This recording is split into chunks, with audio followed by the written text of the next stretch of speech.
बीच में एक दो ऐसी बात हुई कि हम लोग की बहुत इच्छा थी कि हम लोग आप लोगों से बात करें। बीच में गृह मंत्री जी का झंझारपुर आगमन हुआ था 16 तारीख को, और 17 तारीख को विश्वकर्मा पूजा के चलते आप लोग का प्रेस बंद था, और फिर पूजा, तीज और गणेश पूजा के चलते आज विलम्ब से हम लोग आप सबों के बीच पहुँचे, और आप सब अपना बहुमूल्य समय निकाल कर यहाँ आए हैं, इसके लिए आप सबों को धन्यवाद।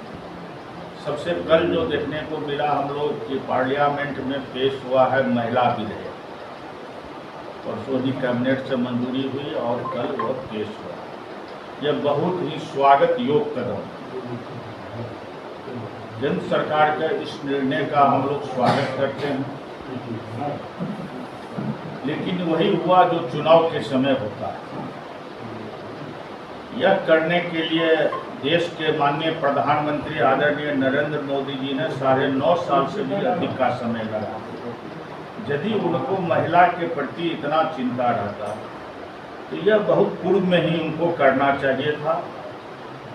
यदि वो 14 से 19 के बीच में नहीं किए तो 19 के बाद वो कर देते कि आने वाले लोकसभा के चुनाव में 2024 में लागू होता और देश की महिलाओं की भागीदारी संसद में पहुंचता।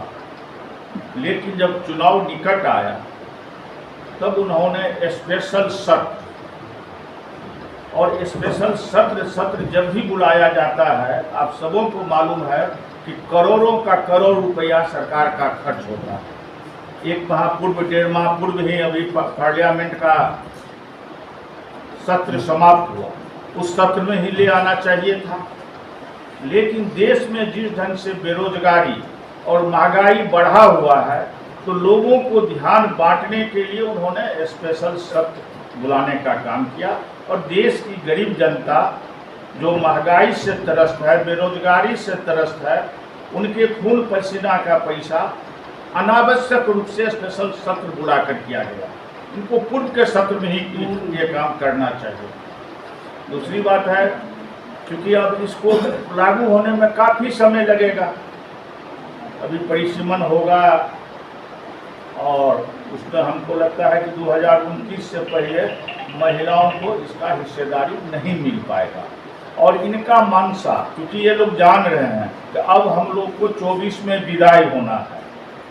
जब समझ गए कि 24 में विदाई होना है, 24 में देश में इंडिया की सरकार होगी, इन्होंने निर्णय लिया। और ये काम वो कब किए? हम लोग पहले से, हमारी पार्टी या सब लोग, बिहार के सारे लोग जानते हैं, और हम लोग कहते भी रहे कि बिहार जो काम करता है देश उसी का नकल करता है, अन्य राज्य भी उसी का नकल करता है, और केंद्र सरकार भी बिहार का ही नकल करने का काम किया। 2005 के नवंबर में जब बिहार के लोकप्रिय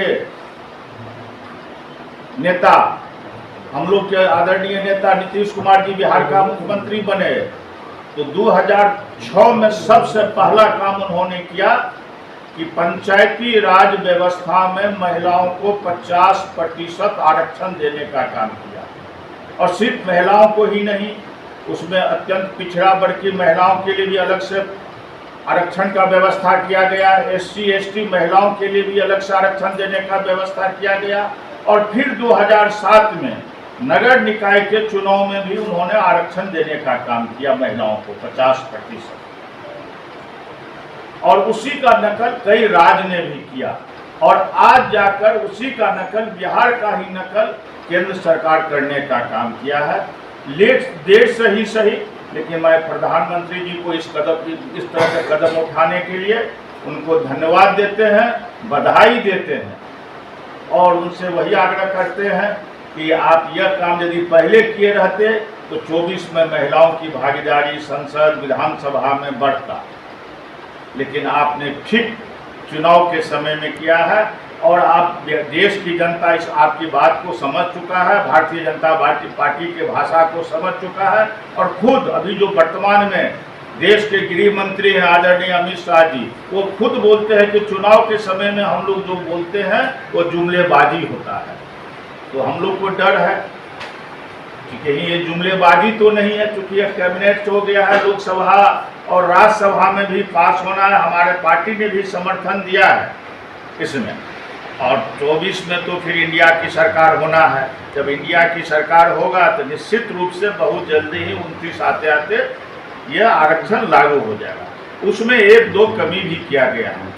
SC ST के लिए तो प्रावधान किया गया है, लेकिन जो पिछड़ी वर्ग की महिला है, अत्यंत पिछड़ी वर्ग की जो महिला है, उसके लिए कोई प्रावधान नहीं किया गया है।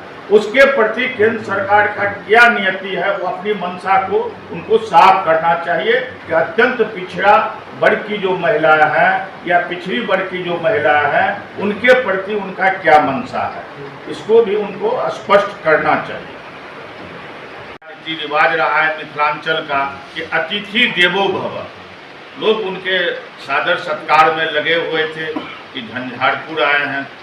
बहुत उम्मीद था, झंझारपुर ही नहीं, मधुबनी जिला नहीं, संपूर्ण मिथिलांचल को ये उम्मीद था कि गृह मंत्री जी झंझारपुर आ रहे हैं तो बहुत कुछ घोषणा करेंगे। और ये सुनने के लिए भी दूर दराज से लोग लाए भी गए, लोग आए भी, लेकिन सब लोग निराश होकर चले गए। अमित शाह जी झंझारपुर की बात छोड़ दीजिए, मधुबनी की बात छोड़ दीजिए, पूरे मिथिलांचल के बारे में एक शब्द बोलने का उन्होंने काम नहीं किया। और जिस स्टेडियम में उनका कार्यक्रम था, उस स्टेडियम का नाम है ललित कर्पूरी स्टेडियम। उस स्टेडियम का निर्माण भी बिहार सरकार के द्वारा माननीय मुख्यमंत्री जी के द्वारा झंझारपुर में कराया गया था। और उस स्टेडियम में ललित नारायण मिश्र जी और जननायक कर्पूरी ठाकुर जी का स्टेच्यू भी लगा हुआ है। लेकिन गृह मंत्री जी को उतना समय नहीं था, वहीं लैंड किए स्टेडियम में, लेकिन उनके स्टेच्यू पर जाकर पुष्पांजलि करते, नमन करते, इसके लिए उनके पास समय नहीं था। उन्होंने सिर्फ मंच पर जो प्रतिमा लगा हुआ था, फोटो लगाकर लोग रखे हुए थे, बस उस पर जाकर उन्होंने नमन करने का काम किया। लेकिन जो वहाँ स्टेच्यू लगा हुआ है वहाँ नहीं गए। और गृह मंत्री जी ने यह ऐसा कदम उठाकर संपूर्ण मिथिलांचल का अपमान करने का काम किया, पूरे बिहार का अपमान करने का काम किया। और इसका जवाब मिथिलांचल के लोग 2024 में उनको देने का काम करेंगे।